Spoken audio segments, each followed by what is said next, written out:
Chapter 1. The doll he bought before dying. Rain had begun before midnight, a sharp drizzle that turned the cobblestones of Belgrave Square into polished obsidian. It was an evening both elegant and damp, exactly the kind that made wealthy Londoners hurry from their carriages, coats tucked tightly, eyes low, and words few. Yet the lanterns of number 17 still flickered brightly through lace-curtained windows, suggesting the soiree inside had not yet concluded. Champagne and violins, soft laughter muffled by brocade walls, and the clink of porcelain a world apart from the rain outside. Inside, the atmosphere was as refined as it was controlled. Lady Portia Ainsworth, the evening's hostess, wore burgundy silk and a smile as carefully arranged as her curls. Beside her, her husband Lord Bernard stood with the perpetually distracted air of a man married too long to know if he was bored or bewitched. Among the guests were art critics, politicians, a notable actress, and one Hercule Poirot distinguished not by wealth, but by reputation. Mon Dieu, Poirot murmured under his breath, adjusting his pocket square as he eyed the peculiar object on the side table. Who brings a doll to a gathering of adults, Hein? It was, indeed, a doll, Victorian, glass-eyed, dressed in faded pink satin with lace cuffs and a tiny golden key stitched into its bodice. Its presence seemed absurd amid champagne flutes and caviar, yet the attention it commanded was undeniable. Lady Ainsworth gave a quick laugh when Poirot asked about it. "Oh, that silly thing. It's part of a game.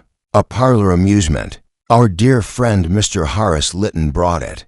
He insists it's an antique with a ghost story attached. Naturally, it's all nonsense." Poirot raised a precise eyebrow. "And what is the nature of this amusement?" "A scavenger hunt," Portia replied. "Horace adores his little mysteries. The doll is the starting point. Everyone draws a card, receives a riddle, and must find an object hidden in the house. Silly, but diverting." Poirot smiled faintly. "And do the riddles come with danger, madam?" "Oh no," she laughed. "Merely mischief." Yet the evening's diversion turned sour before the clock struck 1. It was Miss Genevieve Holt, the young actress, who first screamed. Her card had led her to the music room, and upon entering, she found Horace Lytton slumped over the piano bench, head resting gently against the keys. The sound that followed was a ghastly discord, low, sustained, like the breath of a dying machine. The music had been accidental, but the silence that followed it was deliberate. Every guest froze. Poirot was first to act. He moved swiftly, knees not as nimble as in his youth, but eyes sharp as ever. Lord Bernard fumbled with the lights. When they flared, Horace's face came into view, pale, his mouth slightly open, a strange froth at the lips.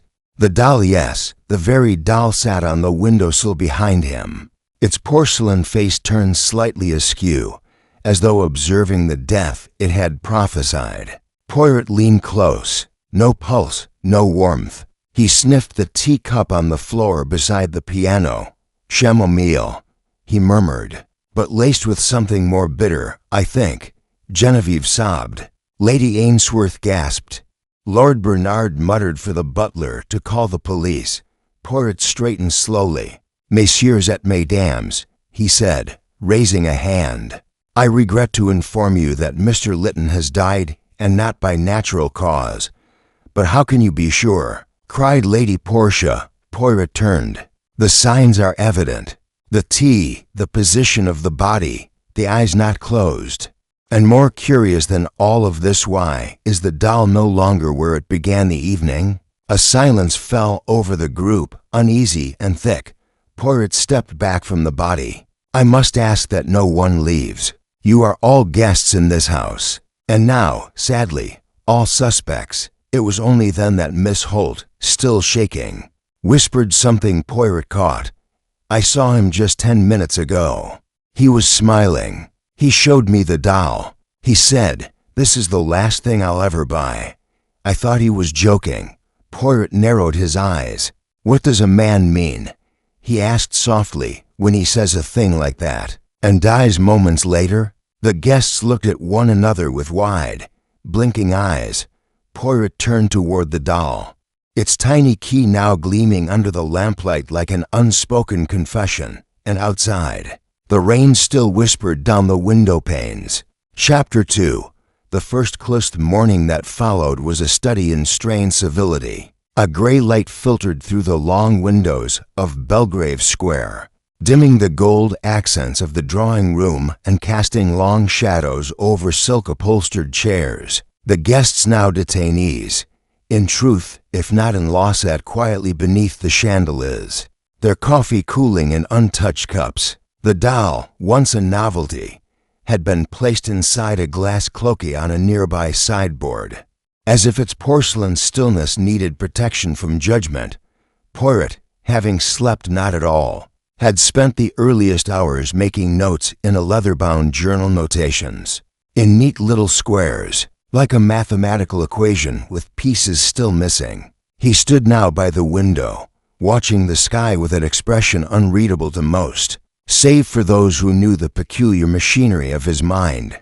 Inspector Barnley arrived shortly after 8 o'clock, mustached, practical, and already irritated. He was not fond of private detectives, especially foreign ones with poetic accents and a flair for grand conclusions. "You've taken statements already, I'm told," Barnley said, removing his gloves as he entered the drawing room.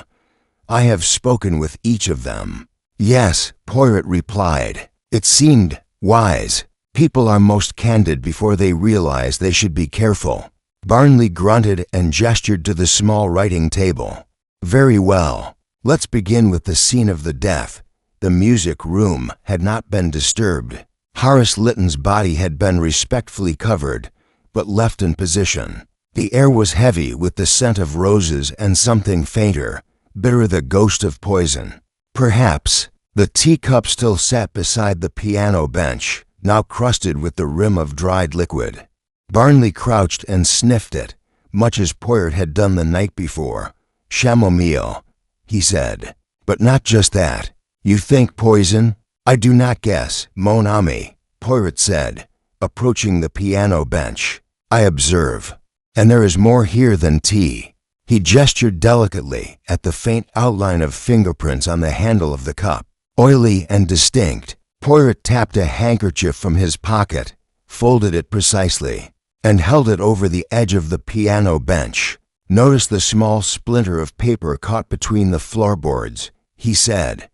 Barnley leaned in. "Yes, could be from anything."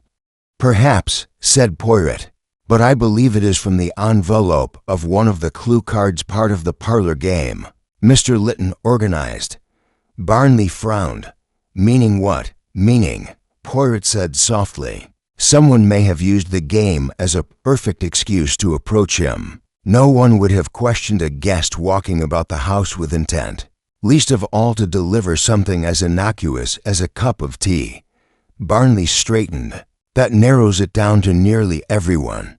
"Just so." Back in the drawing room, Poirot resumed his posture near the fireplace, where a small brass coal scuttle gleamed dully. The others sat or stood in tight arrangements, their expressions varying between weariness and polite suspicion. Lady Portia held a white handkerchief to her lips, though no tears had fallen.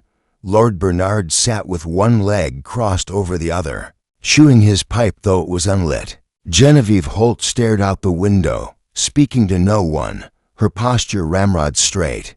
Dr. Elwyn Maddox, a retired physician and family friend, adjusted his cufflinks compulsively. And lastly, there was the maid, Elsie, hovering in the corner as if the carpet were coals. Poirot turned to them gently. "I have a question, s'il vous plaît," he said. "Who among you brought Mr. Lytton his tea last night?" A long pause followed. Then Elsie raised her hand timidly. "It was me, sir. I gave him the cup, but I swear I didn't put anything in it. I only did as Cook told me." "And who instructed Cook to prepare that particular tea?" Elsie hesitated. "I don't know, sir. The note came folded in with the breakfast tray, hours before, written by Mr. Lytton, or at least signed with his initials. Poirot's eyes flickered. I would like to see that note, if it still exists.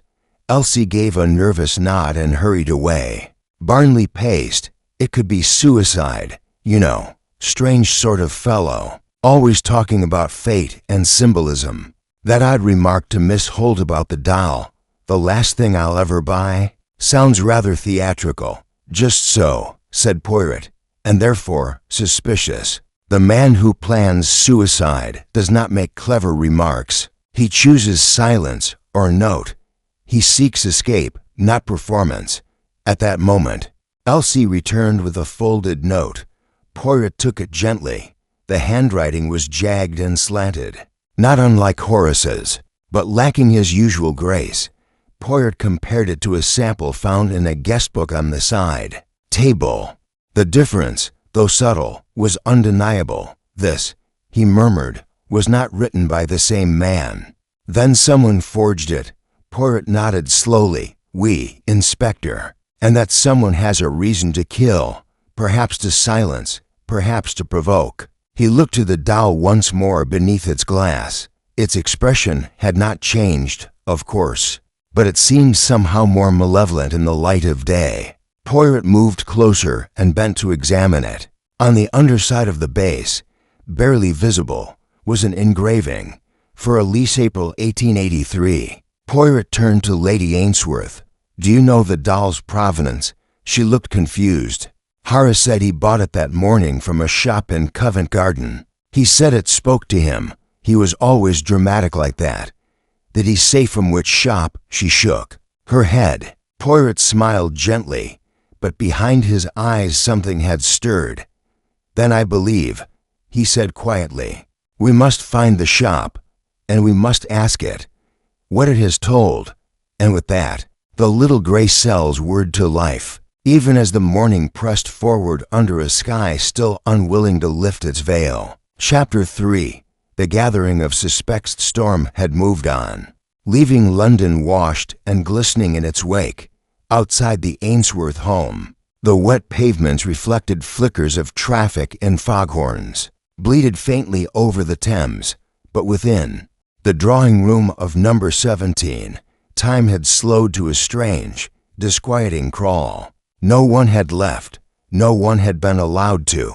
The grand morning light, usually celebrated for its gentility, now seemed to revealing as if every secret long buried might rise from under the parquet floors and breathe. Inspector Barnley, unamused and stiff, stood by the hearth with his notebook, while Hercule Poirot sat serene and contained on the smallest of the velvet chairs. His gloved hands were folded. His eyes missed nothing, as we must remain until the coroner arrives. Poirot said mildly, perhaps we can pass the time more productively, one by one. Each of you will indulge me with your recollection of last night, where you were, what you saw, and more importantly, what you felt. Lady Portia Ainsworth bristled gently. Monsieur Poirot, this is most irregular. Ah, madam, he replied, with the ghost of a smile, but murder is always irregular.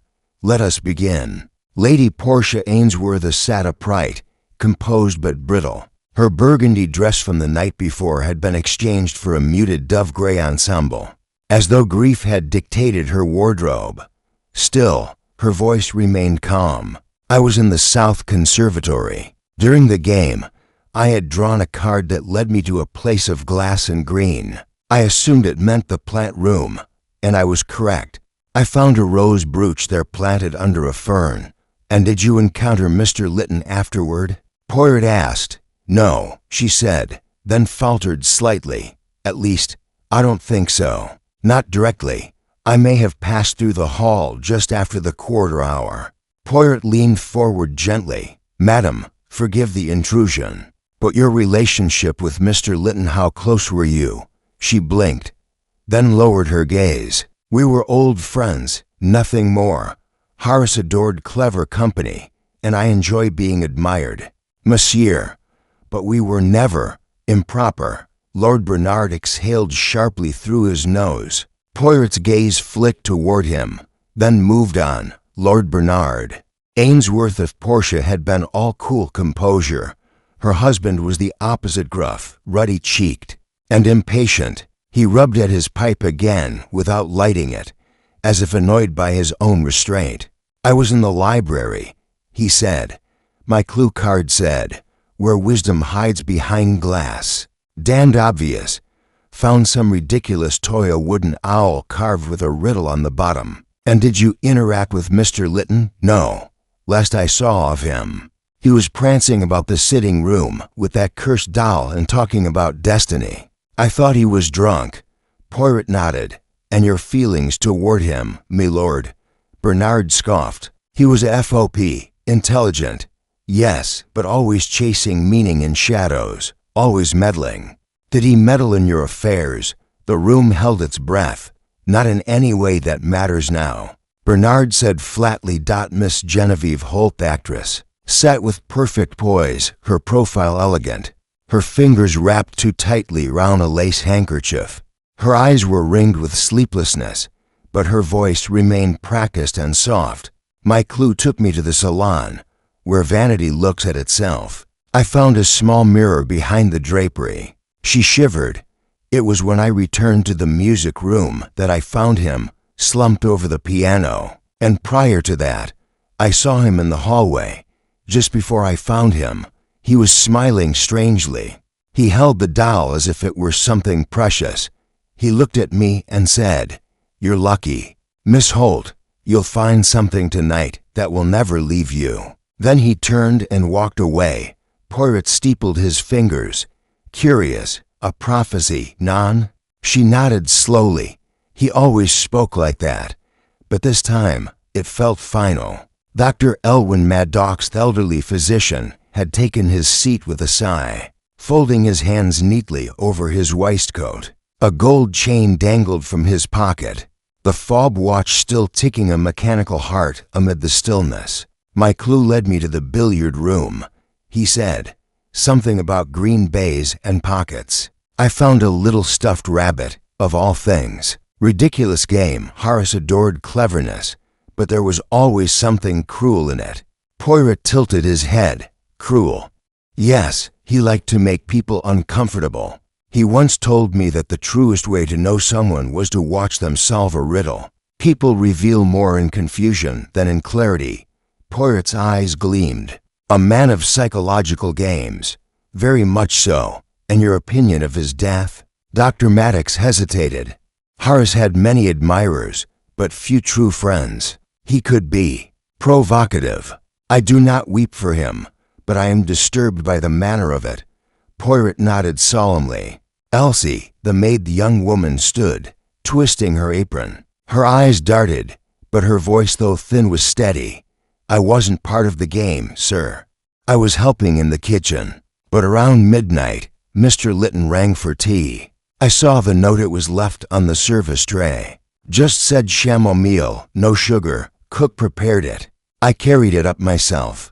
He was in the music room, alone.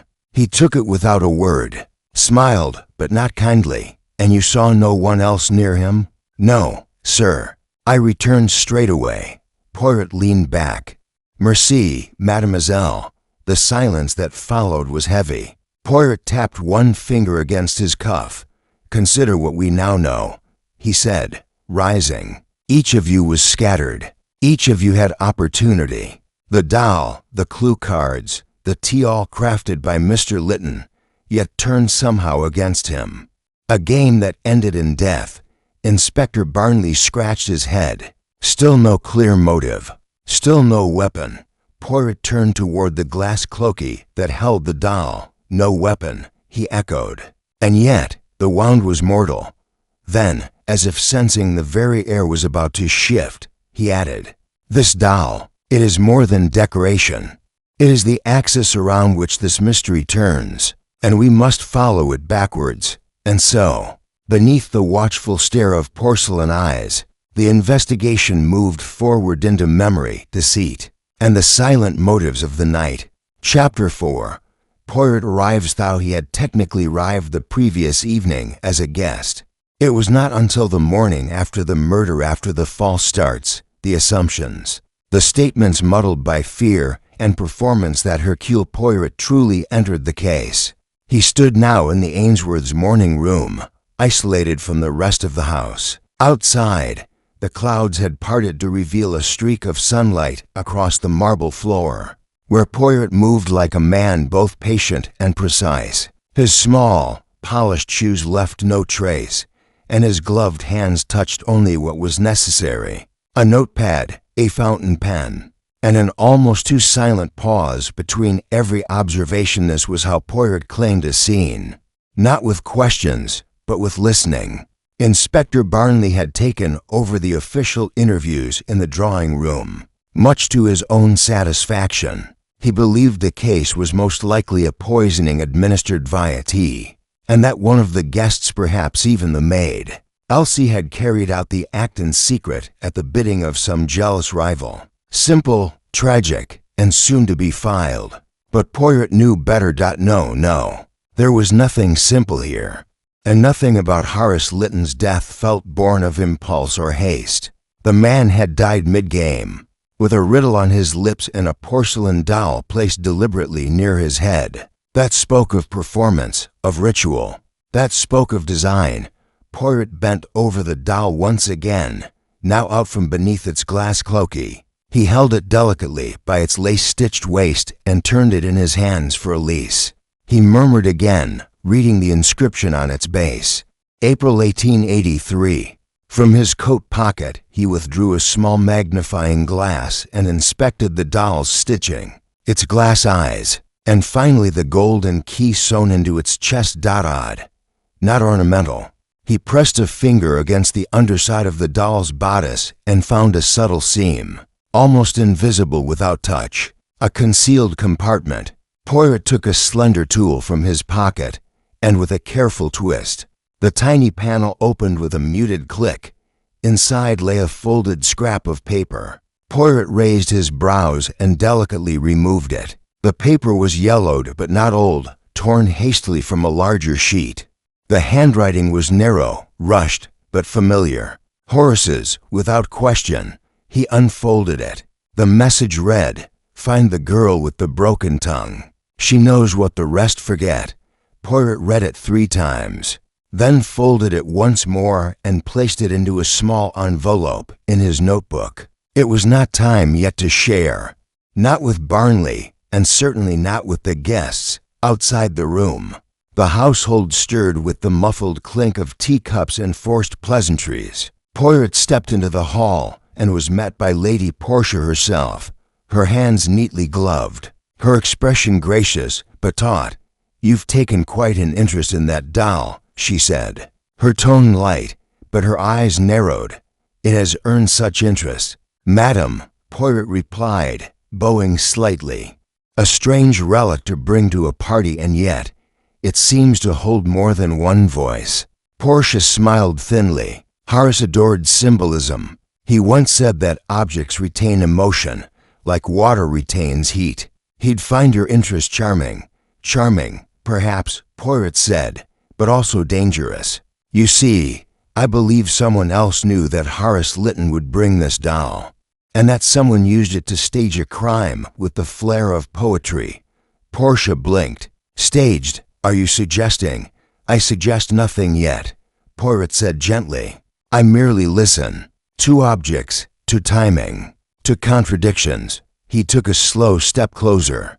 "You say Horace purchased this doll the morning before the party, and yet it contains a note hidden, intentionally written in his hand. That suggests prior planning, or access to the doll before it was acquired." Portia's composure wavered, just slightly. He must have inserted it that night. "Before the game, perhaps," Poirot said. "Or perhaps the doll was never purchased at all but planted." Portia paled. He did not press. "Not yet." Poirot moved next to the library, where Lord Bernard had sequestered himself among leather-bound books and a decanter of brandy. He was pretending not to sip. He looked up as Poirot entered. "Back again?" Bernard asked. "Haven't you wrung all the drama from last night?" Poirot ignored the barb. "Tell me, milord, You were once in business with Mr. Lytton, were you not? Bernard stiffened. That was years ago. A few ventures, nothing lasting, but enough to sour, perhaps. He was known to be cunning with contracts. Bernard's eyes flashed. He was clever, yes, but he didn't wrong me if that's what you're fishing for. No. Not fishing, Poirot said softly. Merely walking along the shore, waiting to see what the tide reveals. He let the silence linger, then bowed again and turned to go. From the hallway, he caught sight of Miss Holt seated alone in the west corridor. By the window where the light poured in at a narrow slant, she sat perfectly still, a cup untouched on the table beside her. Poirot approached quietly. You are very still, mademoiselle. She turned, startled. I don't know what to do, monsieur. Everything feels artificial now. Poirot sat beside her. Mademoiselle, I must ask something unusual. This doll Horace's last purchase. Did you see it earlier than last night? Perhaps in the days before? Genevieve thought, then frowned. He had it with him at lunch the day before the party. We were at the theater cafe, and he brought it out with a flourish. He said it would show everyone who they really were. I thought it was part of one of his performance pieces. Poirot tilted his head. But he told Lady Ainsworth he bought it that very morning. Genevieve blinked. That's not true. I saw him with it on Tuesday. The waitress commented on it.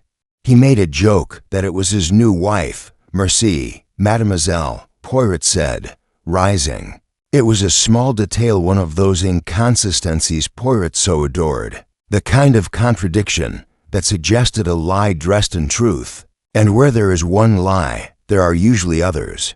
He returned to the morning room and sat once more, placing his notebook before him. The doll was not just a toy. The tea was not just poison. The party was not just a gathering. It was a stage. And someone in that house was playing the role of murderer long before the curtain ever rose. Chapter 5, Initial Interviews. Beginth atmosphere inside number 17 Belgrave Square had shifted once again, as if the house itself sensed the change in gravity. What had begun as shock and confusion was now congealing into a tension more precise and invisible net slowly drawing inward. Poirot had taken control of the situation not by force, but by presence. His manner, crisp and unhurried, exuded the quiet authority of a man who sees far more than he says. Inspector Barnley, though officially in charge, had retreated somewhat to the periphery. He had begun to recognize, grudgingly, that Poirot's instincts were sharper than procedure allowed, and so the Belgian detective began his private interviews, one by one. In the oak-paneled study, a room removed just enough from the scene of the crime to soften the edges of dread, Poirot sat behind the desk, the doll placed precisely in the center, as if presiding over the proceedings. The chair across from him remained empty until summoned at the first interview. Elsie, the maid. She entered nervously, wiping her hands on her apron before folding them tightly. Her eyes darted around the room, but always returned to the doll with a mixture of fear and fascination. Please, Poirot said gently, sit. You are safe here. Elsie perched on the edge of the seat. I've told you everything, sir. Truly I have. Oui, mademoiselle. But sometimes the truth wears layers like an onion, no? She looked puzzled but nodded. You brought Mr. Lytton his tea, as requested by note. You did not see who left the note? No, sir. It was folded and tucked in the corner of the breakfast tray. Cook said it must have been placed there earlier, and no one else handled the cup. No one but me, sir. I remember it clear. I brought the tray to him in the music room. He was humming. Poirot leaned forward. Humming what? She blinked. I'm not sure, but it sounded like a sad song. And the doll was on the piano. Did he say anything? He looked up at me and said, the tea comes just in time. The final note always arrives too late. Then he laughed. Poirot frowned. And did anything seem strange about the tea tray? Elsie hesitated. Well, yes, now that you mention it. The spoon. It wasn't the usual one. It was smaller, almost like a child's spoon. Poirot made a mental note, then dismissed her kindly. Merci, mademoiselle. You have been very helpful. The second interview, Miss Genevieve Holt, the actress, glided in with grace. Her dark hair pulled back, her eyes tired but aware. She sat without waiting to be invited and folded her arms. I take it you're going to ask me what I was doing last night again, Monsieur Poirot. He smiled. Ah, but this time I shall ask you what you were feeling, Miss Holt.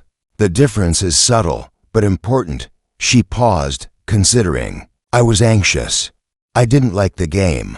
I didn't like how gleeful Horace was when he explained it to us. It felt like a test, but one without rules. Did you feel he was testing you specifically? Yes, she said without hesitation. He always liked to push people, to provoke reactions.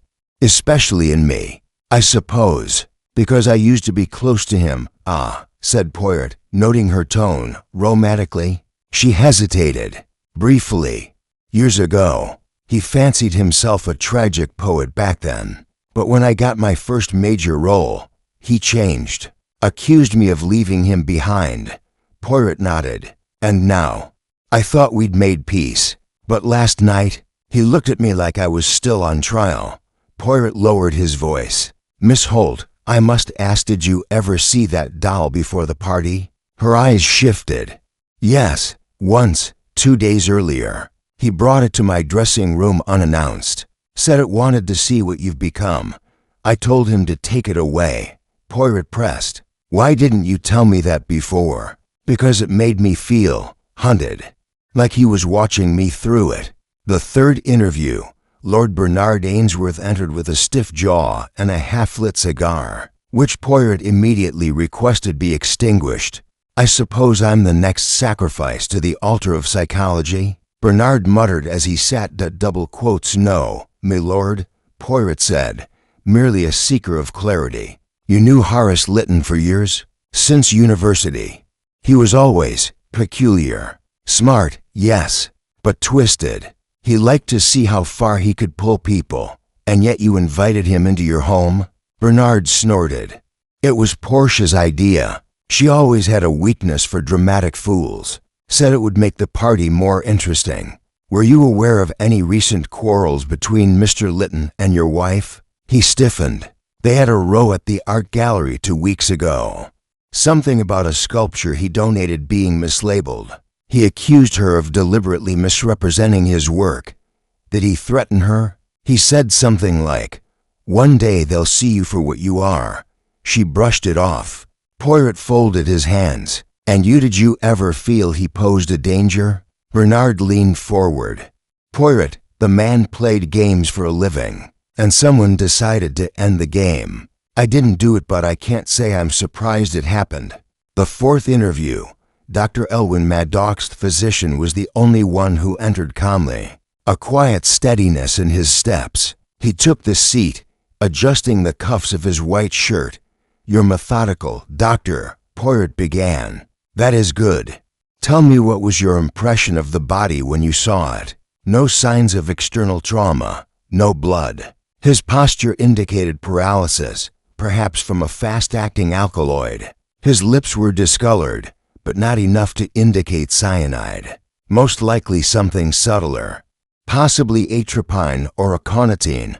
Poirot nodded. You are familiar with such substances? Maddox met his gaze. I worked in a hospital for 30 years. Poisons were not uncommon in attempted suicides. But this was no attempt. This was done to him. Could someone in this house obtain such a poison? Maddox hesitated. Most likely not, unless they knew precisely where to look and how to administer it. It would take knowledge, like a doctor. Maddox held his stare. Yes, monsieur, like a doctor, but also like a botanist or an artist with access to pigments. Knowledge is not monopoly. Poirot leaned back. Indeed, he closed his notebook softly. For interviews, for versions of Horace Lytton, none alike, each bearing pieces of admiration, resentment, fear, or buried history. The doll remained on the desk, silent and strange. The first layer of the onion had been peeled. What lay beneath, Poirot thought, was darker still. Chapter 6. The first false Ledby late afternoon. The mood inside the Ainsworth estate had settled into a strange stillness, less the quiet of calm than the hush of something lying in wait. The air was thick with unease, like the breath before a storm. The police had come and gone. The coroner had removed the body, and yet the house remained weighted by an invisible pressure. The guests had not been released. No one had asked to leave. It was as if Poirot's presence, calm and unflinching, tethered them all like knots in an unfinished thread. Poirot, meanwhile, paced the drawing room in slow, measured arcs. His eyes did not drift, nor did his steps falter. He was thinking not merely about the murder, but about the performance around it. There was, unmistakably, an elegance to the crime. The poison, the setting, the doll, each chosen not for efficiency, but for symbolism, and symbols, Poirot knew, often told truths that words concealed. Inspector Barnley returned shortly after 6, his coat damp from a brief walk, and his face alight with what he clearly considered a breakthrough. "Poirot," he said briskly, "we've got something. Something solid." Poirot raised a brow. "Oh." Barnley held up a sealed evidence bag containing a bottle, its label faded, but its contents unmistakably herbal. This was found in the back pantry, tucked behind the spice rack, labeled as valerian root extract. But the lab's done a quick test. It contains aconitine, in a concentrated form. Poirot approached slowly, eyeing the bottle. "Aconitine," he murmured, "from monkshood. A poison that paralyzes, silences the lungs." "How poetic," Barnley nodded. "And here's the best part, it's labeled in handwriting. Our team compared it to writing samples from the house." He pulled a second envelope from his coat. "It matches one of the guests, Dr. Elwyn Maddox." A silence followed. Poirot remained still for a moment. Then, "Handwriting alone is not a noose, mon ami, no, but motive, opportunity. And now access to the poison?" Barnley crossed his arms. "We've already asked Maddox for a second statement. He claims ignorance, but I find that hard to believe. A doctor with a rare poison in a private kitchen?" Poirot turned and walked to the sideboard, his hands clasped behind him. "Yes," he said softly. "It fits together, neatly, too neatly, perhaps." Barnley frowned. "You think it's planted?" "I think," Poirot replied, turning slowly, "that the presence of a truth does not make all things true. Let us speak with him again." They found Dr. Maddox seated in the garden room, alone, staring out at the long stretch of wet lawn now silvered by dusk. He turned as they entered, and when he saw the bottle in Barnley's hand, his face hardened.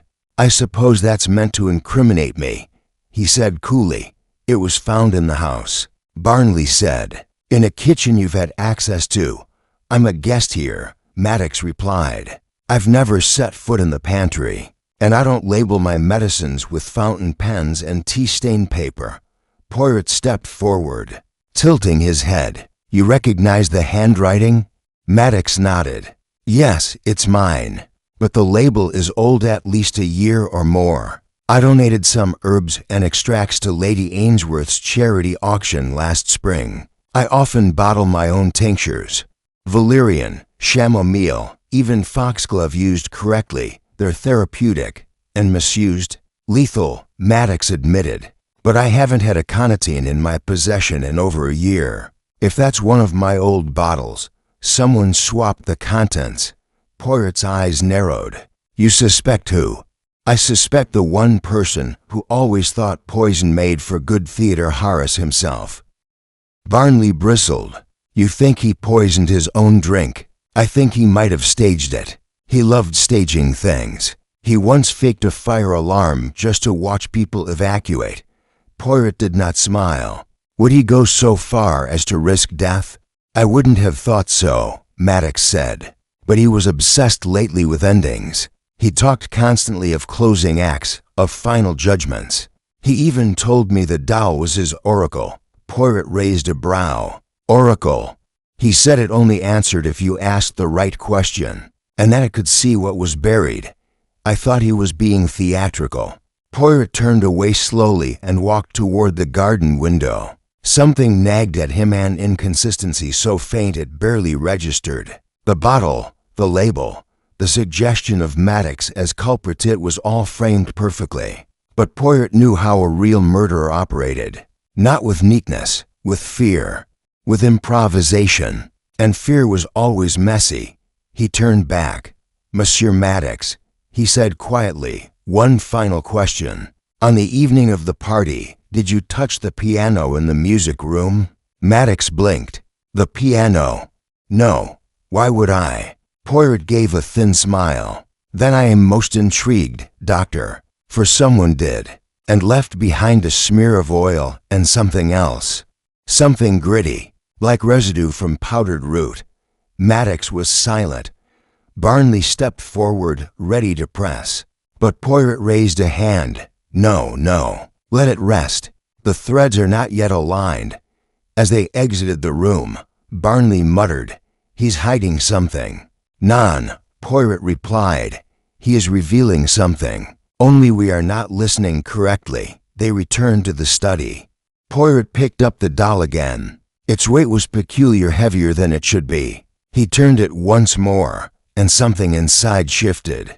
He pressed his thumb against the back panel and heard the faintest click. Inside, behind the hidden compartment, another object rested, a miniature music box key, shaped like a treble clef. Poirot smiled. "Yes," he whispered. "The doll sings, but only when asked the right question."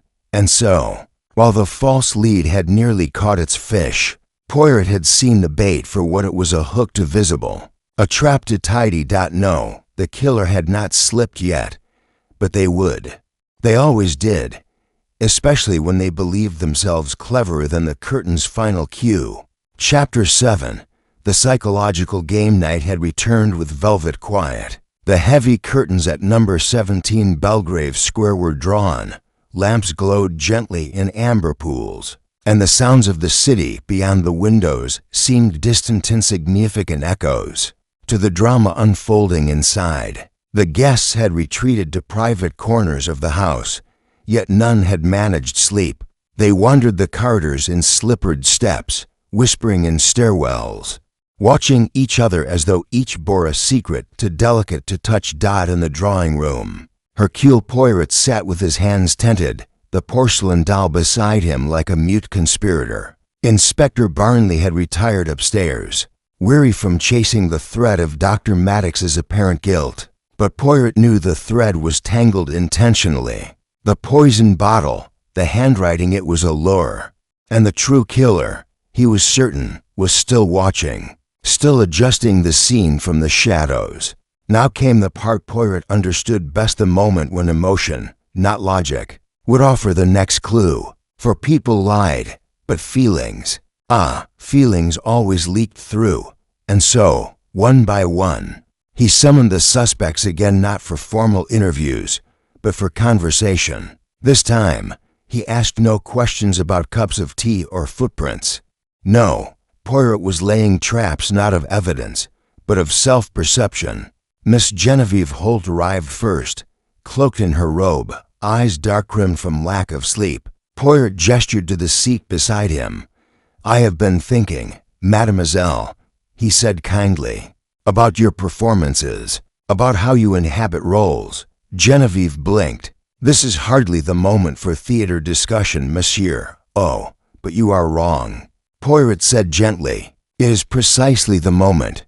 For I believe this house has become a stage, and we actors, some playing their parts too well, and others not quite well enough." She gave a nervous laugh. "And what role do I play?" Poirot tilted his head. "That is what I wonder. Are you the ingenue, the witness, or perhaps the distraction?" Her smile faded. "I never wanted to be part of a murder," she whispered. "But Horace, he made everything a story. Even pain. You speak as if he wronged you. She swallowed. He did, not violently, but he twisted what I gave freely my affection and made it a parlor trick, a rehearsal for betrayal. He took my vulnerability and turned it into spectacle. Poirot observed her closely.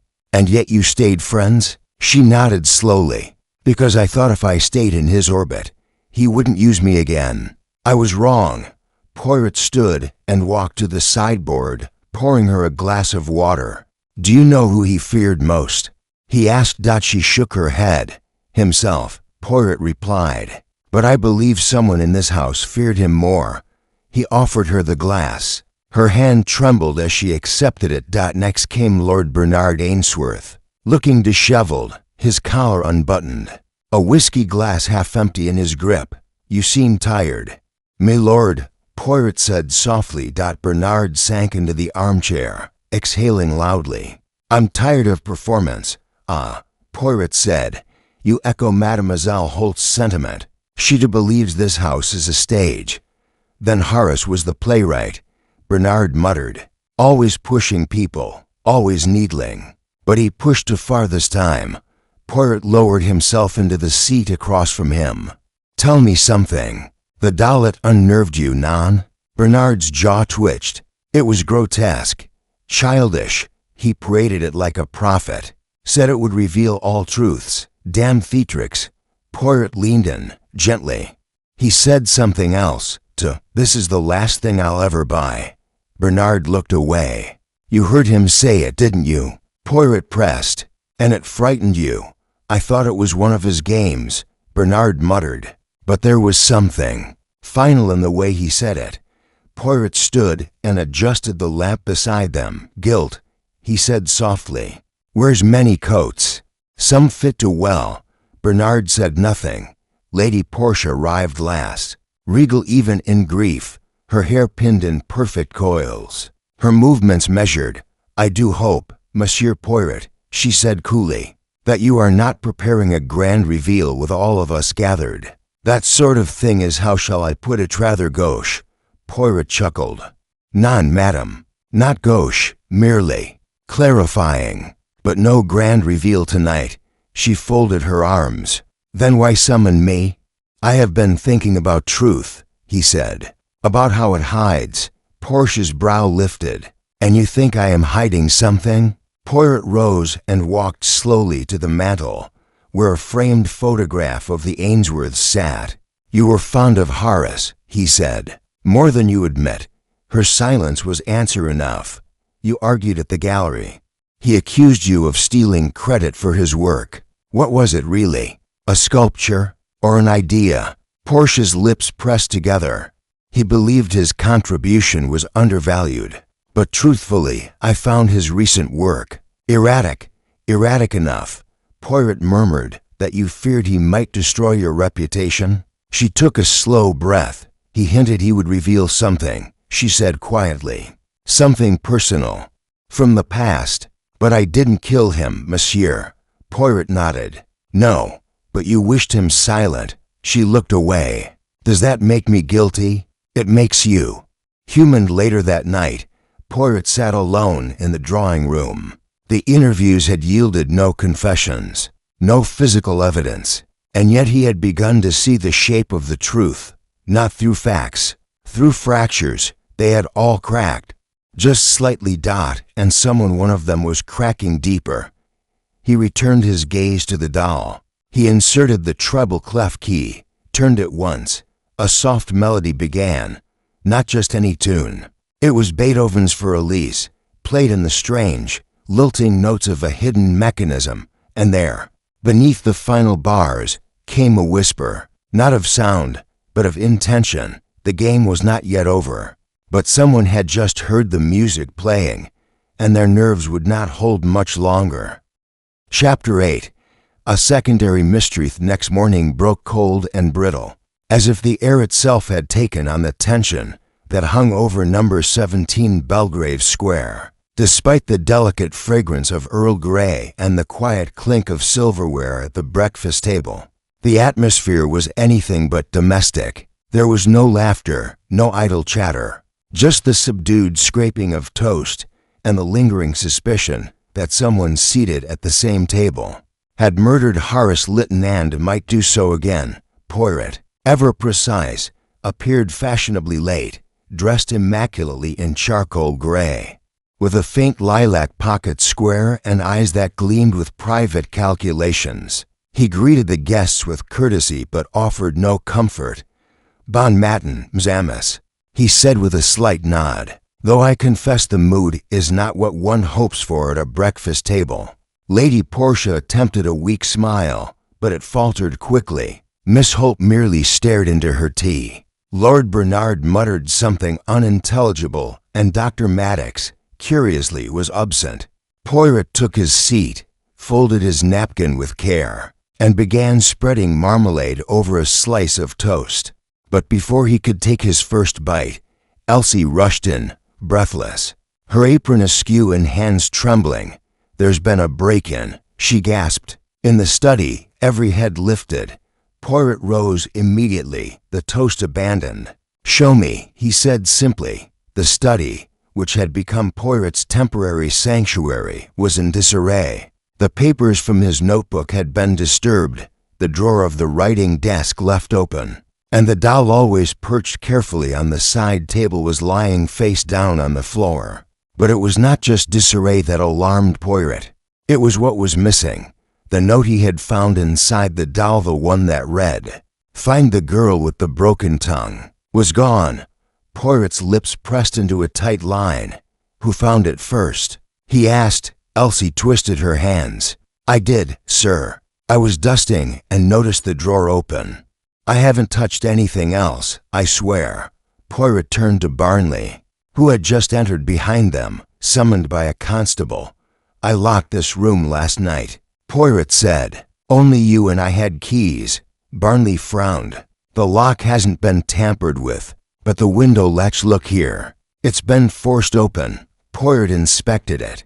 Sure enough, faint marks on the frame indicated it had been opened from the outside. "Someone with knowledge of the grounds," Poirot murmured. "Someone who knew exactly what they were looking for."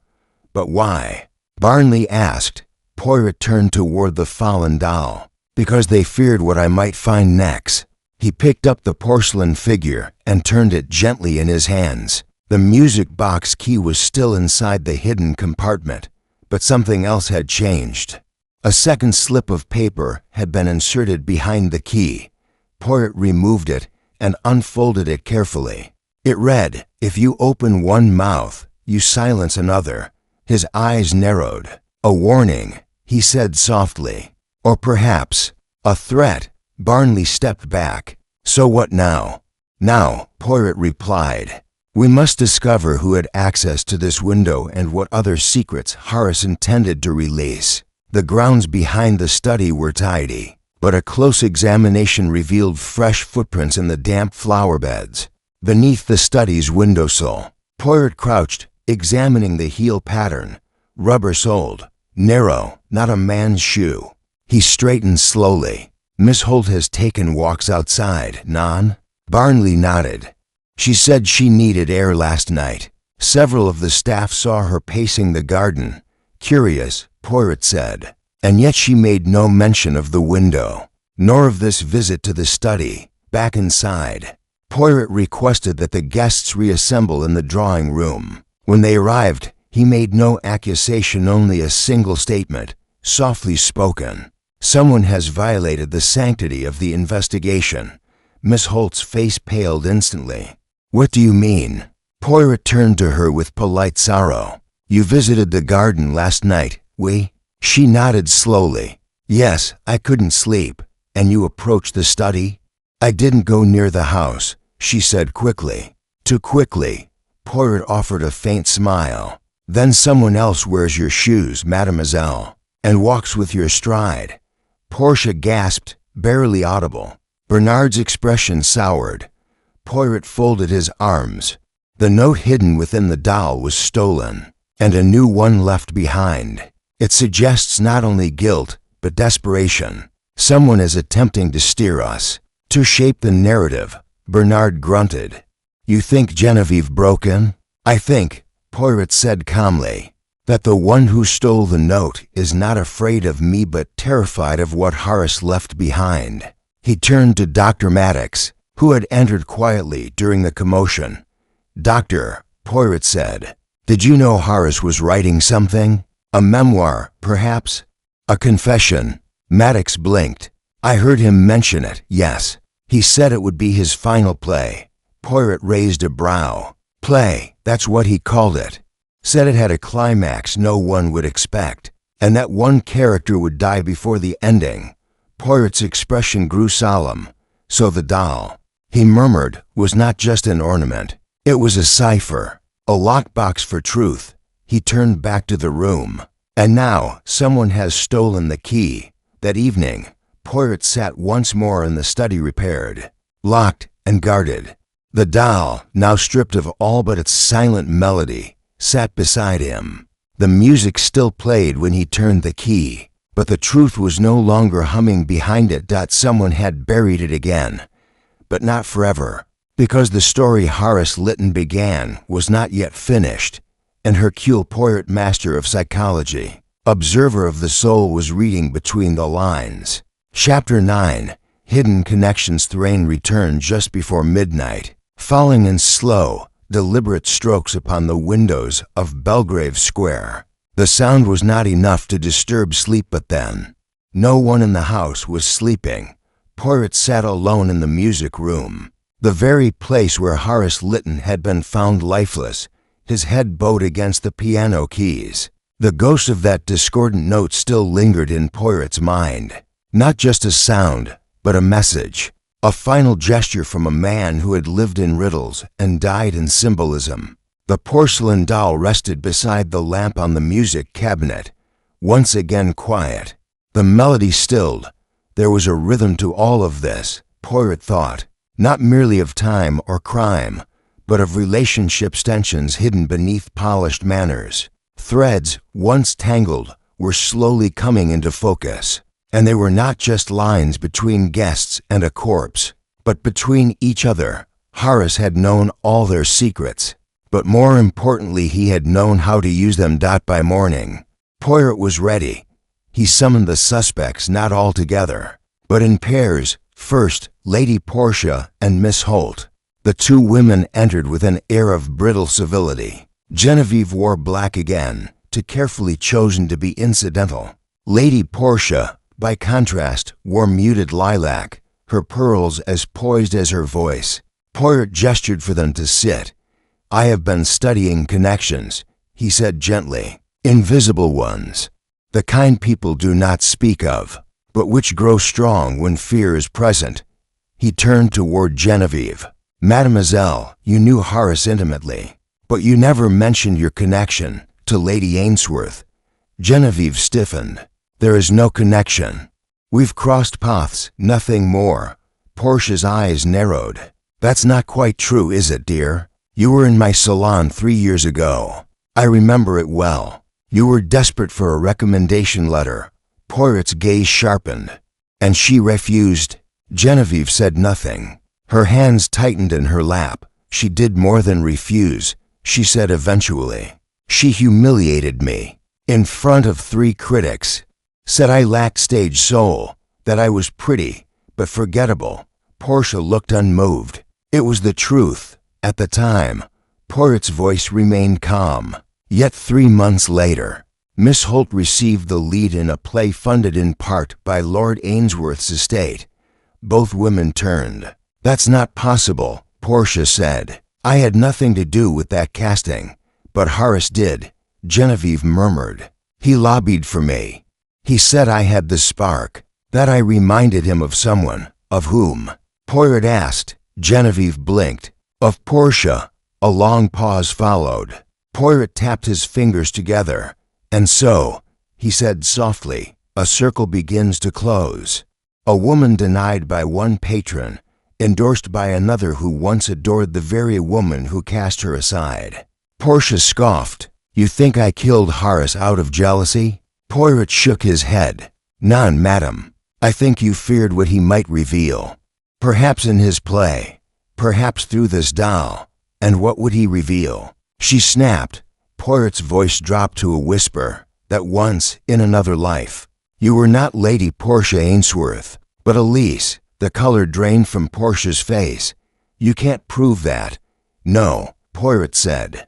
But he could, and he did. In his riddles. In his doll. For Elise April 1883. That was not a random engraving. It was a dedication. Portia rose abruptly. This is absurd. That was 40 years ago. A childhood nickname. Nothing more. Genevieve was staring at her, wide-eyed. You told me once that you never forgave the woman who made you feel replaceable. Portia's lips trembled. Get out. Poirot stood. Merci, ladies. You have both been most illuminating. Next, Lord Bernard and Dr. Maddox. The two men entered in silence. The air between them strained. Maddox remained composed, as always. Bernard, meanwhile, seemed frayed, his eyes red-rimmed, his collar creased. Poirot offered them tea, which they both refused. I want to speak of business, Poirot began, but not the sort of business one finds in ledgers. He turned to Bernard. You invested in Horace's publishing company 10 years ago. Quietly, anonymously. Why? Bernard hesitated. I believed in his talent. Poirot's eyes twinkled. Or you believed he could protect something. Maddox turned toward him. What do you mean? Poirot didn't answer him. He spoke directly to Bernard. Horace was not just an eccentric. He collected secrets. And one of those secrets belonged to you. Bernard's mouth opened, but no sound came. Poirot pressed on. I have seen the notes in Horace's journals. He referred to a benefactor with two faces, someone who played at nobility by day and preyed on artists by night. Maddox stood sharply. Are you suggesting? No, Poirot said, raising a hand. I am stating that Horace was blackmailing Lord Ainsworth. Bernard let out a bitter laugh. Not for money, no, for silence. Poirot stepped forward. What did he know? Bernard looked toward the window, jaw clenched. I was young, foolish. There were letters. Nothing scandalous by today's standards. But damning then. Maddox looked stunned. You paid him to keep quiet. No, Bernard said. I paid him to forget. Poirot's gaze was heavy, and he remembered. A silence passed. Then Poirot said, That is all for now, messieurs. But I thank you for your honesty. That night, Poirot returned once more to the study. The doll sat before him. He turned the music key, and again, the haunting notes of For Elise played. A melody for the past, a song for secrets buried in velvet silence. He now knew what tied them together. Betrayal, rejection, revenge. Horace Lytton had not simply orchestrated a game, he had constructed a mirror, and each guest saw themselves reflected, distorted and unflattering. But one of them had smashed that mirror before it could reveal the truth, and the cracks were beginning to show. Chapter 10. Poirot's secret cluine. The quiet solitude of the study, as the last bars of For Elise faded into the hush of early evening. Poirot remained seated, still as the porcelain doll beside him. His fingers did not move. His eyes did not blink. But inside his mind, the little gray cells danced. He had seen it. It had struck him not as a flash, but as a whisper, something soft, misplaced, barely visible. A detail most would dismiss. But Poirot never dismissed what others overlooked. It had occurred the moment Lady Portia said the name Elise. Not how she said it, but how she looked at the doll when she did. A flicker of recognition, followed by something deeper, not fear, not guilt.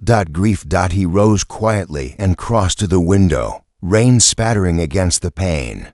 Beneath the glass, the garden shimmered in puddles. Somewhere out there, the original doll, the real Elise.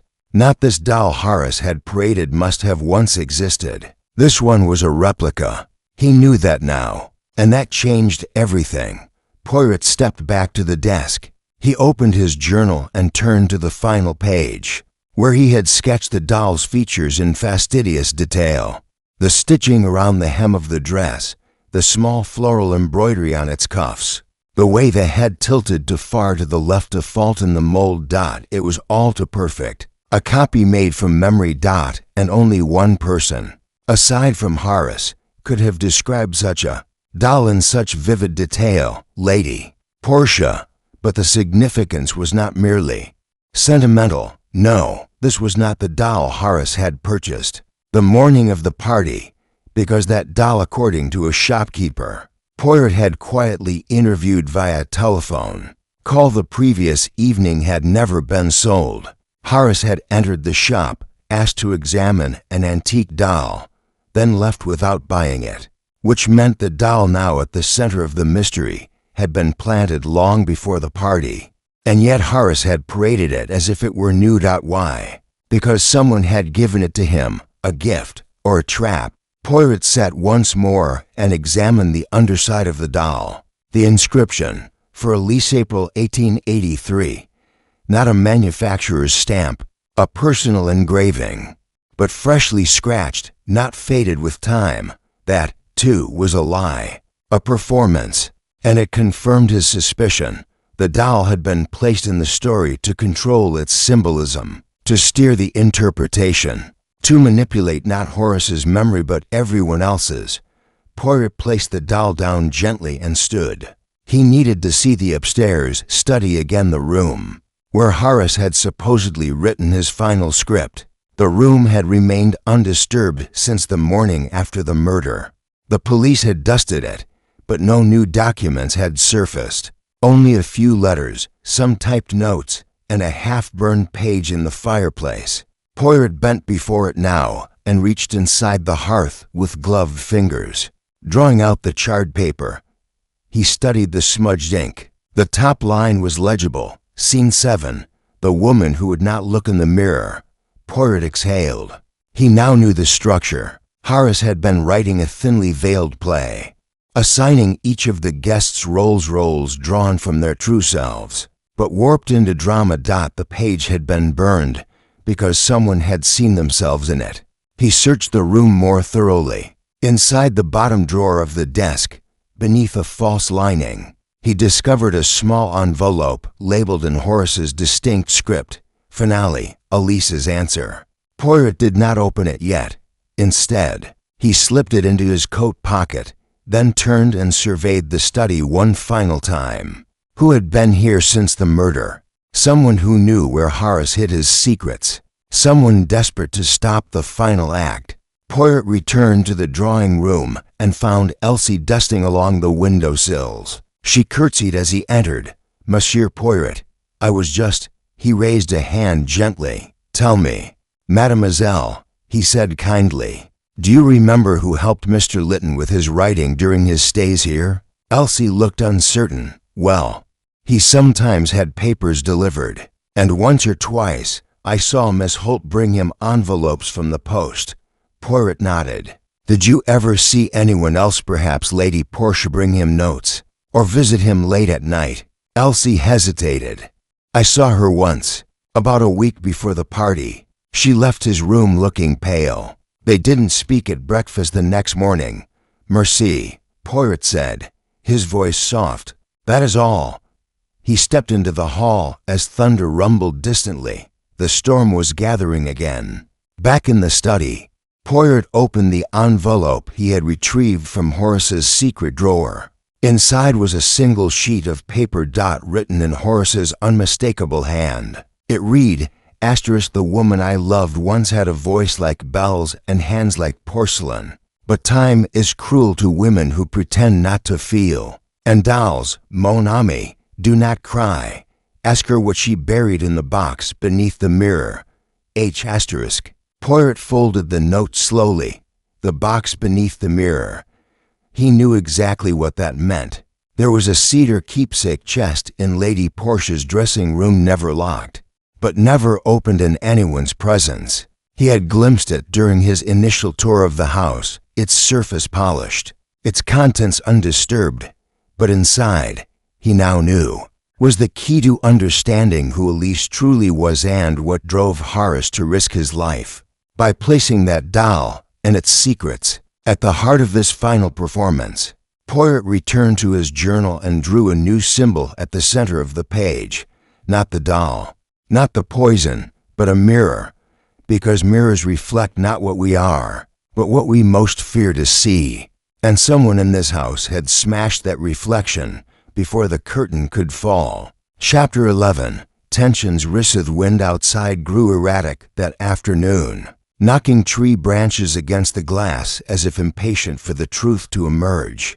Inside the house, something subtler stirred. Disquiet no longer whispered, but beginning to press at the walls like steam beneath a sealed lid. It manifested in glances that lasted too long, in footsteps paused at doors, in words that began but did not finish. The house was no longer merely filled with suspects, that it was filled with people unraveling. Poirot, as ever, observed without intrusion. His expression was unreadable, but his steps grew more purposeful with each hour. The envelope found in Horace's desk burned in his pocket like a sealed confession. He had not yet acted upon its contents, but the moment was near. The mirror, the box, the doll, they formed a triangle of unspoken truths, and Lady Portia stood at the center. Yet Poirot did not confront her, not yet. Timing, he always said, was as important as deduction. Instead, he watched the chessboard shift. The drawing room was silent save for the ticking of the mantel clock and the scratch of pen on paper. Miss Holt sat by the window, journaling a ritual of hers, Poirot had noted. Especially in times of stress, she wrote in quick, almost aggressive strokes, her brow furrowed, across the room. Lord Bernard stood near the fireplace, his whiskey untouched. He glanced over at her periodically, his jaw tightening with every scribbled sentence. Poirot entered softly, took a chair by the hearth, and made no effort to interrupt. Eventually, Miss Holt noticed his presence and closed her book. "I suppose you've come to pry again," she said without heat. "Not to pry," Poirot said. "To listen." She looked back out the window. "I don't know what else to say." Horace was brilliant, cruel, theatrical. He knew how to make people believe anything, including me. Bernard scoffed. "We're all victims now, are we?" She turned to him sharply. "You have no idea what he did to me, and you have no idea what he held over my wife." Poirot raised a hand gently. "Let us not spiral into bitterness. Anger is a fog, and it hides the true landscape beneath." But the air between them had already soured. Bernard approached the window and jabbed a finger at the garden. "She was out there the night before last, walking in circles for over an hour. I saw her from the library window. You don't walk in circles like that unless you're working something out or burying something down." Miss Holt rose, her voice taut. "And you? Drinking by noon? You pace this house like it's a cage." He turned. "At least I'm not writing melodramatic confessions into a little book." Poirot stood abruptly. "Enough." The silence that followed was deep and immediate. Poirot's voice dropped. "This is precisely what the killer hopes for. Fracture, distrust, panic." Miss Holt's shoulders sagged. She sat again. "Then tell us who it is." Poirot's eyes met hers. "Not yet. But I am close." He turned to Bernard. "You have many reasons to hate Horace, milord, but you never struck me as a man who hides in riddles." Bernard looked exhausted. "No, I prefer the knife to the whisper. If I'd killed him, I'd have done it in the open." Poirot nodded. "And Miss Holt, I believe your pain, but pain alone does not make a murderer." She looked down at her journal. "You still think it was someone in this room?" Poirot stepped toward the doll on the side table. "No, I think it was someone in this house. And they are afraid, terribly afraid, because Horace left behind something they cannot control elsewhere in the house." Lady Portia stood before her dressing table mirror. Her fingers hovered over the small cedar box, unmoving. The rain tapped softly on the windows behind her, but she didn't hear it. She opened the box. Inside, carefully preserved, were 4 items: a pressed flower, yellowed and dry, a photograph of 2 children, their faces partly faded, a music program from a Vienna concert hall, and at the bottom, a folded letter addressed only with a single word, Elise. Portia stared at it for a long time. Her breath grew shallower. She did not open it. She replaced the contents and closed the lid gently. The key turned with a soft click out in the corridor. Poirot waited until he heard the turn of the lock. Only then did he knock. She opened the door slowly, expressionless. "Monsieur Poirot," she said. "Forgive the intrusion, madam," he said politely. "May I?" She hesitated, then stepped aside. He entered with the grace of a man who never forced entry, only found openings. His gaze slid to the mirror, then to the box. He said nothing about it. Instead, he gestured to a framed photograph on the mantel, a younger Portia, perhaps 16, standing beside a boy with an unmistakable crooked smile. "Horace?" he asked. Portia's voice caught. "Yes, we met in Salzburg. I was studying piano. He was writing his first play. We were young." Poirot nodded. "And then I returned to London. He stayed. I wrote to him once. He replied. That was all." Poirot studied her expression. "And yet he never forgot." Portia looked away. "He built a version of me in his mind, a myth. I couldn't compete with it." Poirot stepped closer. "You feared what he might reveal." She turned to him suddenly. "You think I poisoned him?" Poirot shook his head. "No, I think you mourned him." The tears came quickly, without warning. She turned away to hide them, but Poirot gently placed a hand on her shoulder. "Even myths," he said softly, "leave real grief." That night, the guests dined in near silence. The table, once adorned with crystal and laughter, felt like a funeral altar. The storm outside howled louder. The chandelier trembled slightly overhead. Poirot did not eat. He sat at the head of the table, watching. Dr. Maddox was unusually pale. Miss Holt barely touched her food. Lord Bernard drank steadily. And Lady Portia, serene as ever, avoided all eye contact. At last, Poirot stood. "Ms. Amos," he said calmly, "we near the final act." Everyone looked up. "Tomorrow morning, I shall reveal the truth. But tonight, I ask only one thing, that you sleep, rest, whatever weight you carry, whether guilt, sorrow, or fear, place it down, if only for a night." He paused. "Because in the morning, we will no longer be actors on a stage. We will be witnesses." And with that, he left the room.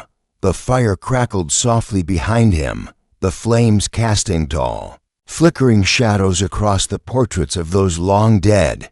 And in the study, the doll waited, her smile unchanged. But everything else was about to shift.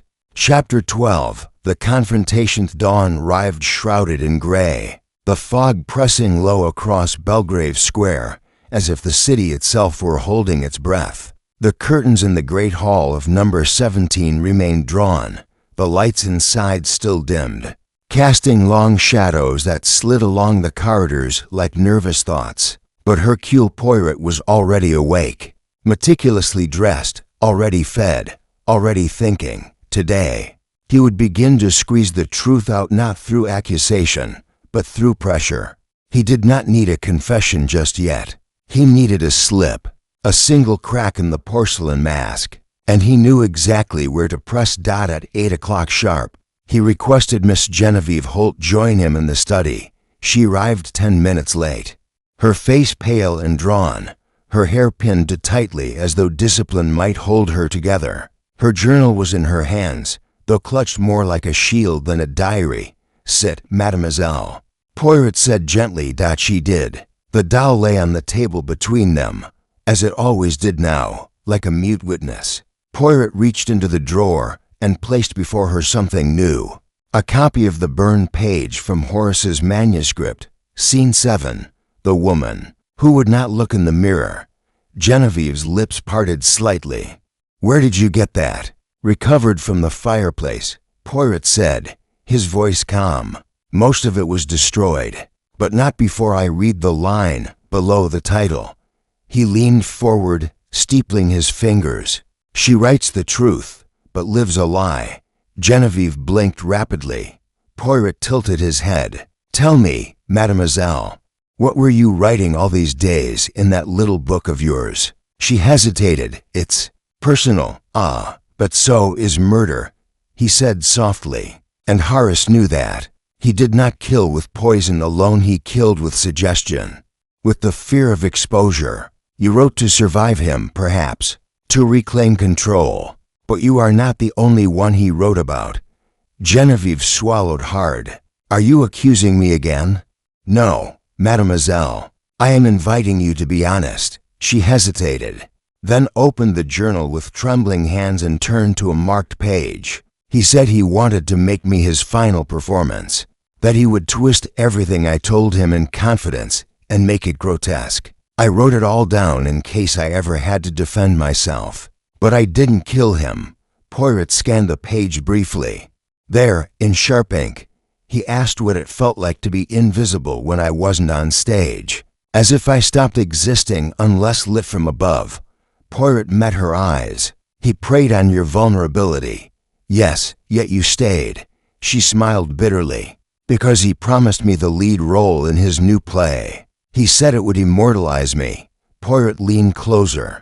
"And what did he say the play would be called?" Genevieve hesitated.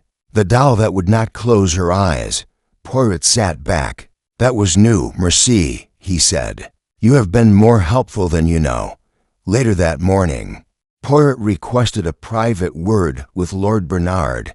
They walked the garden paths in silence at first, boots pressing faint indentations into the dew-covered gravel. The wind had picked up again, tugging at coat hems and carrying with it the scent of damp stone and clipped boxwood. "You have not asked for a lawyer," Poirot said suddenly. Bernard scoffed. "Should I? You've been blackmailed, humiliated, threatened, and yet you stay. Most men would run." "I'm not most men," Bernard muttered. "And if I leave, I look guilty." Poirot studied his face. "You are protecting your wife, non?" Bernard's jaw twitched. "Portia is complicated, but she is not a killer." "No," Poirot said, "but she is Elise." Bernard stopped walking. Poirot continued. "She did not deny it, but she tried to bury it, and Harcy refused to let her forget." Bernard stared into the hedge. "He brought the doll to torment her. I think that's why she feared him." "Then why keep it in the house?" Poirot asked. "Why allow the doll to sit in full view, even after Horace's death?" "I tried to remove it," Bernard said quietly. "She wouldn't let me. Said it had to stay until everything was finished." Poirot frowned. "And what is everything, me lord?" Bernard shook his head. "I don't know. Only she did." Before lunch, Poirot visited Dr. Maddox in the library. The doctor sat with a stack of journals on his knee, though his eyes were not reading. He looked up as Poirot entered, wary. "I hope you're not here to ask me about poisons again." Poirot smiled thinly. "No, doctor. I am here about handwriting." He placed his slips of paper on the table, the forged tea request that had led to Horace's poisoning, and a letter Horace had once written to Maddox, which Poirot had quietly retrieved from the guest book archives. "You claimed the poison bottle was once yours, that someone used your labeled bottle to frame you." Maddox nodded slowly. "Then explain." Poirot said. "Why the forged note requesting chamomile matches your style so precisely except for one thing." He pointed at the capital F in the phrase for Horace. "Your F curves outward. This one hooks inward, a mimic, but not your own hand." Maddox leaned in. "So someone forged my forgery?" "Exactament," Maddox exhaled. "Who would do that?" "Someone who wanted us to believe you had easy access. Someone who needed us distracted." Maddox narrowed his eyes. "Lady Portia?" Poirot didn't answer. Instead, he asked, "Did you know that Horace's play was not merely fiction? That it was based on events from this house, your friends?" "I suspected," Maddox said. "He often blurred the line." Poirot nodded. "Then you also know, whoever killed him knew which scene they couldn't allow to be performed." By late afternoon, Poirot had gathered his thoughts and in doing so, he had gathered the cracks, the forged note, the stolen letter, the doll that arrived too early, the whispered name buried beneath years of civility, Elise. The box beneath the mirror, the melody of For Elise, playing again and again a lullaby, yes, but also a dirge, and finally, the page Horace tried to burn. She writes the truth, but lives a lie. Poirot returned to the study where the doll waited, expression frozen. He wound the key once more, For Elise played its tragic refrain. The melody ended, and Poirot whispered to the empty room, now, the curtain is ready to rise. Tomorrow, he would reveal all. Tonight, the house would sleep for the last time beneath the illusion of not knowing. Chapter 13. A desperate attempt to escape Heathar just before midnight often reveals what the day conceals, and on this night, it did so with a rustle, a creak of a hinge, the faint click of a latch releasing in the dark. Poirot did not sleep. He sat, fully dressed, in a wingback chair just outside the drawing room, waiting with the patience of a man who already knew what the shadows were about to confess. The study door, locked since dusk, was behind him. The doll silent, inert, trusted within, its song long silenced, but not its voice. The hallway beyond remained dark, and Poirot, unmoving, heard it then, a hurried step, too careful for comfort, not the measured stride of one walking openly, but the anxious rhythm of someone avoiding sound. Poirot leaned slightly, just enough to watch a figure glide down the corridor, swathed in silk and shadow, clutching something small and pale in her hands. Lady Portia. She was barefoot, her hair down for the first time since the party began, a rare moment of vulnerability, or perhaps of urgency. She stopped in front of the study door and pulled from her sleeve a tiny brass key. Poirot cleared his throat gently. The sound struck like a thunderclap in the hush of the house. Portia froze. Her shoulders drew back. She turned, slowly. "Monsieur Poirot," she said softly, her voice not trembling but still. "You startled me. That was not my intention, madam," Poirot replied, rising. "But I could not allow the doll to be moved." Again, her grip tightened around the key. "I wasn't going to move it. Only to remove something," Poirot finished for her. "Yes, I believe that was your plan." A silence hung between them, heavy and unavoidable. Portia looked down at the object in her hand. Not a key. A scrap of paper. Poirot recognized it as one of Horace's folded clue cards from the game. He stepped forward slowly. "What does it say, madam?" She looked at him, eyes darker than they'd ever been. "Look where the light never falls," she exhaled. "I found it in my drawer this morning, folded, hidden beneath my gloves." Poirot's voice was quiet. "And you thought it was from Horace?" "Yes, his final clue, perhaps, or someone else's invitation." She looked up sharply. "You think I was being lured?" Poirot took another step toward her. "I think, madam, someone placed it there to provoke action, because the murderer has grown desperate. You see, Horace left behind more than one secret, and someone still within these walls wants them buried again." Portia's gaze flickered. "What did you hope to find?" Poirot asked. "Another note, another threat, or perhaps something you once gave to Horace, and now fear he preserved?" She didn't answer. Instead, she turned and, slowly, inserted the key into the study door. Poirot said nothing. The lock clicked. She entered. He followed. The study remained untouched. The doll sat exactly as it had been left. The music box was closed. The desk was sealed. But the air had shifted, slightly. Portia walked to the side table and looked down at the doll as if confronting something ancient and cruel. She reached for it, but Poirot gently caught her wrist. "I do not believe it is the doll that holds what you fear," he said. "I believe it is the mirror." Her eyes widened. Poirot crossed to the tall standing mirror in the corner, an antique thing, its frame carved with lilies and serpent vines. He tapped along the base, then crouched. From beneath it, He drew a small, flat tin box. It was locked. "May I?" he asked. Portia didn't respond. She only nodded. Poirot opened the tin with a small tool from his pocket. Inside were 3 items: a torn photograph, one half missing, a faded theater ticket, and a letter. He opened the letter and read aloud softly, "You were always the first to turn away, Elise, but I kept the rest because I could not turn with you. I built a world where you still looked back at me." Poirot folded the letter. "It was love," he said gently. "Not blackmail, not power. He loved you still." Portia's voice cracked for the first time. "He was obsessed. He was wounded," Poirot corrected. "But yes, perhaps both." She stepped back. "So that's it? A love letter and a photograph? That's the great secret." "No," Poirot said. "That is your secret. But his death, his murder, belongs to another." Portia closed her eyes. "Then tell me who." Poirot regarded her with unusual softness. "In the morning, madam. But tonight, I ask only this: leave the doll. Leave the clues. Let what was hidden remain still until all are watching." She hesitated, then set the clue card on the table and walked out without another word. Poirot remained.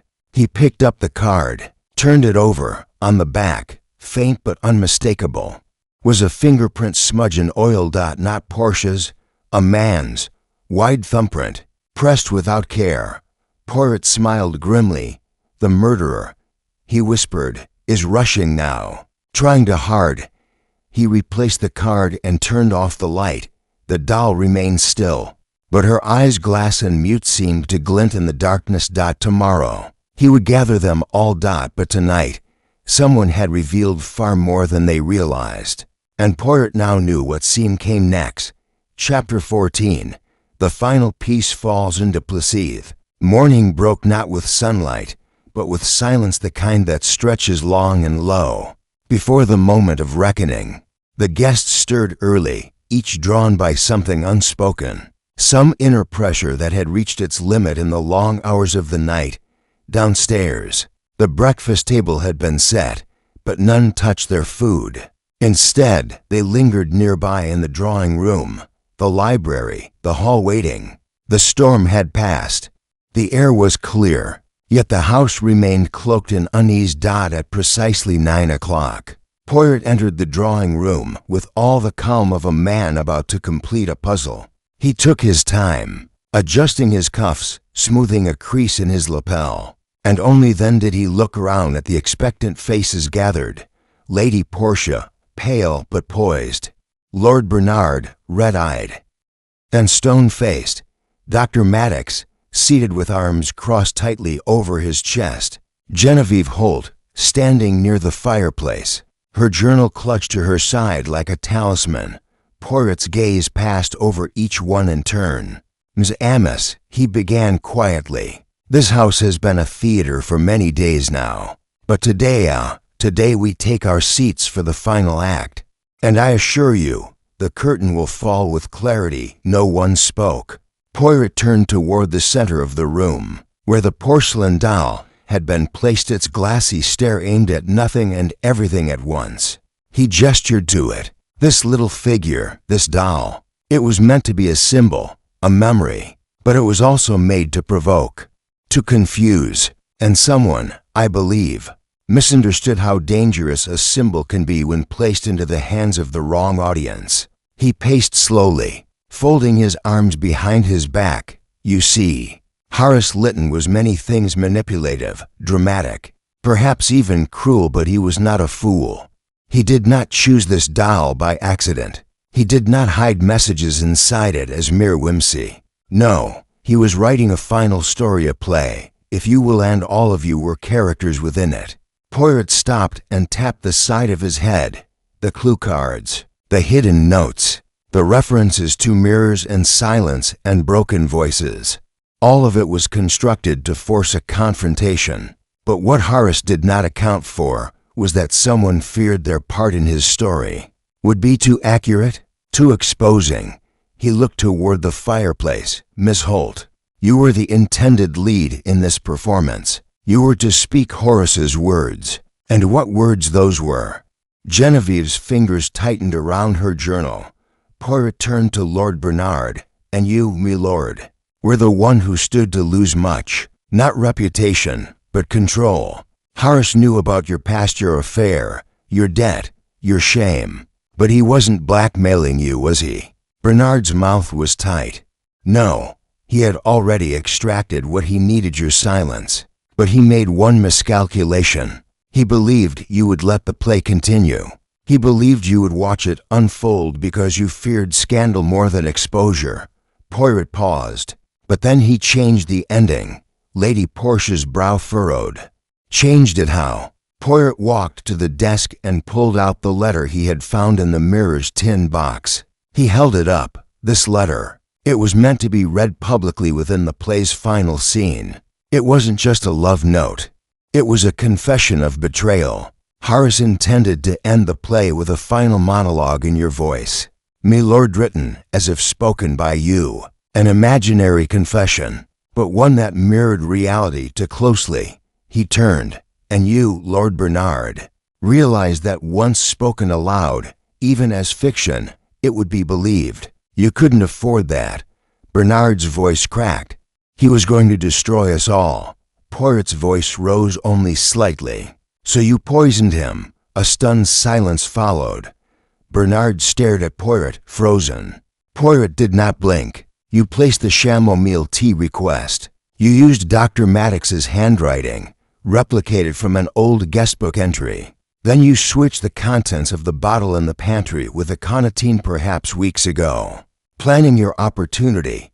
Bernard looked at his wife. "I didn't mean for it to happen like that.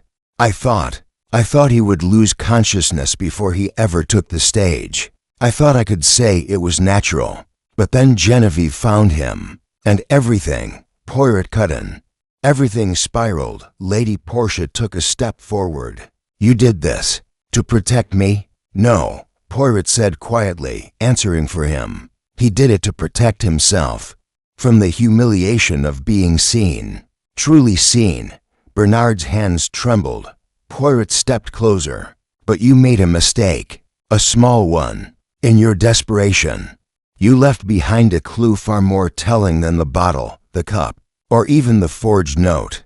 He turned to the table and picked up the clue card that had appeared in Portia's drawer. "Look where the light never falls.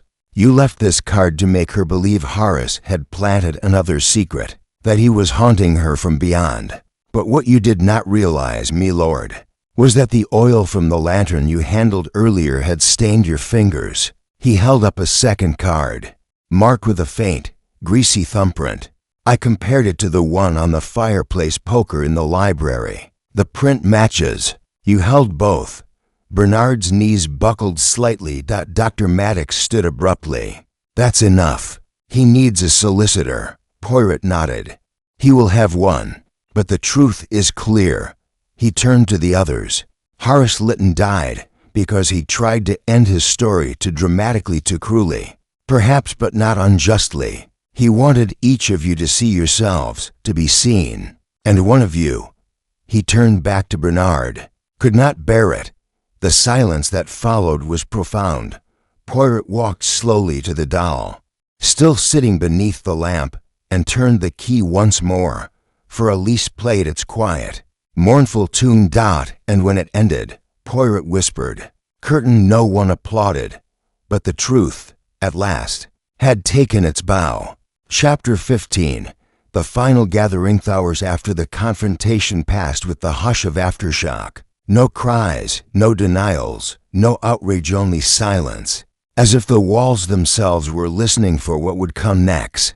Lord Bernard Ainsworth had not resisted when Poirot laid out the truth, nor when Inspector Barnley summoned shortly after read him his rights and escorted him, dazed and wordless, from the house. The other guests had remained.